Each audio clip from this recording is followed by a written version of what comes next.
Fala, torcida do Fogão! E aí, galera? Tudo bem com vocês, pessoal? O nosso vídeo vai ser diferente. Eu não vou falar nada, eu não vou destrinchar nada. Tô deixando para um especialista falar. Beleza? Um especialista falar.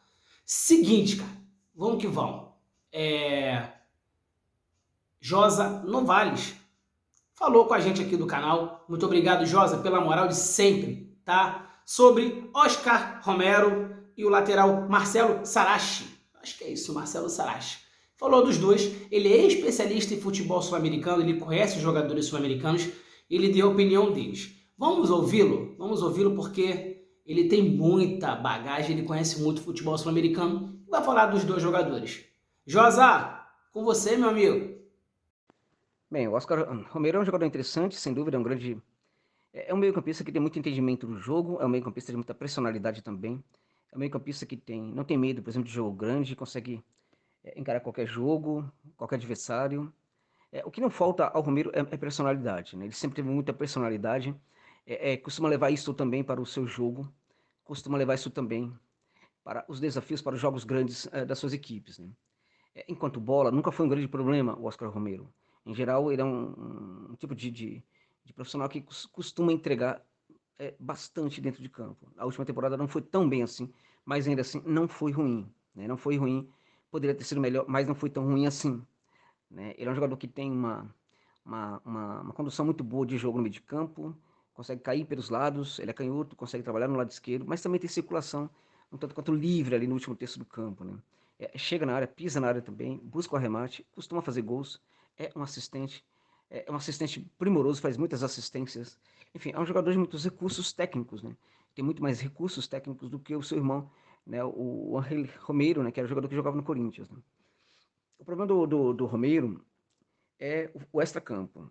E não é uma coisa assim. A forte personalidade que ele tem e leva para o campo, às vezes funciona como um efeito colateral para o jogo dele. Isso não é brincadeira. Evidentemente que as pessoas não querem saber disso. As pessoas só querem saber que é um jogador que pode ser interessante, que joga bola, não sei o quê. Agora, o fato é que, no caso do Oscar, este tipo de comportamento dele, de fato, interfere na qualidade do jogo dele. Porque tem hora que as pessoas, os jogadores em campo, perdem a vontade de jogar por ele e jogar com ele. É um jogador de, como eu disse, de forte personalidade, é um jogador paraguaio. Quando tá jogando com o irmão, é pior ainda, esse comportamento acaba ficando pior. Um jogador que sempre ficava chamando a atenção para os preconceitos que os paraguaios sofriam na Argentina. Isso é um tema caro na Argentina, até porque a Argentina não é dos países mais preconceituosos. Aqui no Brasil a gente acha que é, evidentemente. A gente acha um monte de coisa aqui sem conhecer as coisas como elas realmente são, né? E uma das coisas que nós achamos é que os argentinos são muito preconceituosos e tudo mais. Então, eles são preconceituosos na média de quase todos, na média do brasileiro, na média, enfim, do paraguaio, na média de todos, não tem nada demais. Agora, há uma questão, há muito mais um debate sobre o preconceito na Argentina do que em outros lugares da América do Sul. Isso eu falo por experiência própria de visitar todos os países da América do Sul. Então, o que acontece? É sempre quando há uma questão de racismo envolvendo jogador de outro país na Argentina, isso vira debate. Em geral, há muitas frações da sociedade que vai em defesa das vítimas, inclusive pessoas da alta elite argentina. Então, a forma como o Romero costuma colocar esse problema incomoda muito lá na Argentina. E às vezes ele também colocava esse problema, não necessariamente quando a gente via diretamente esse problema. Um exemplo, quando ele ia para o banco de reservas, ele costumava dar a entender que aquilo acontecia porque ele era paraguaio.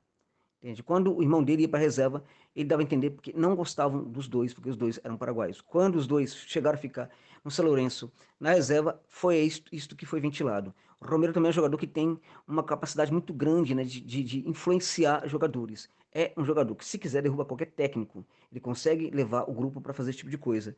Né? Agora, é um jogador também que, às vezes, tem muita gente que o segue friamente as suas ideias no vestiário, mas há também jogadores que, quando não gostam dele, não gostam de verdade. E quando isso acontece, forma-se ali um grupo de dois ou três, quatro jogadores que não gostam dele e também do irmão dele. E quando isso acontece, o Romero gosta de comprar essa briga. E ele é inteligente, ele consegue fazer com que essa briga não seja tão direta, mas ele tem sim, consegue sim fazer com que os jogadores, os torcedores percebam alguns defeitos, alguns problemas naquele grupo. Ele costuma e consegue jogar aquele grupo que não curte muito ele contra os torcedores. O Romero não é fluxo cheire, realmente é um jogador muito complicado nesse sentido, sobretudo, e não é o caso, quando ele está jogando com o irmão dele. São Lourenço cometeu um erro gravíssimo em contratar os dois.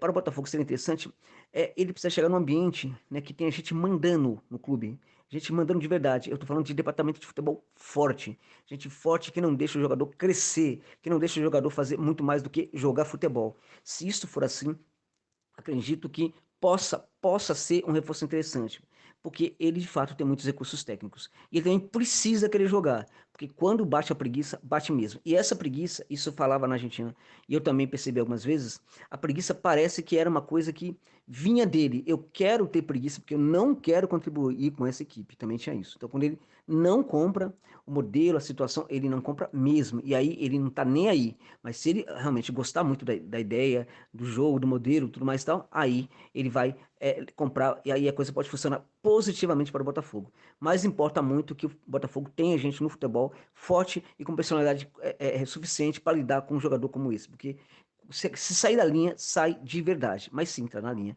evidentemente vai ser um grande reforço. Marcelo Sará que não é, contudo, um jogador que dá problema. Já é um jogador que não vem de uma temporada interessante, mas é um outro jogador de muitos recursos. É um lateral pela esquerda, é novo ainda. O Romero tem 29 anos, mas o Marcelo Sará que tem 23 anos, se não me engano. É um jogador realmente que faz muito bem o corredor. Corredor, tanto do ponto de vista defensivo, como também do ponto de vista ofensivo. Ou seja, a gente está falando de um cara que tem o entendimento do corredor, o que hoje é raro para lateral. Em geral, aqui no Brasil, estamos mudando isso, mas a nossa cultura é mais ou menos a seguinte: ou o cara é bom como lateral defensivo, ou o cara é bom como lateral ofensivo. E nenhum tipo, né, o defensivo, nem o outro tipo, o ofensivo, são jogadores laterais modernos. Porque o moderno é aquele cara que tem um profundo entendimento do que é o corredor, o time correto da hora de recompor, o time na hora de apoiar. E o Marcelo Sará que tem bastante esse time. A ver como é que está a condição física dele, que é algo que tem prejudicado bastante na carreira. Mas é um jogador de altíssimo nível, para mim, um dos grandes laterais esquerdos uruguaios da atualidade. É isso.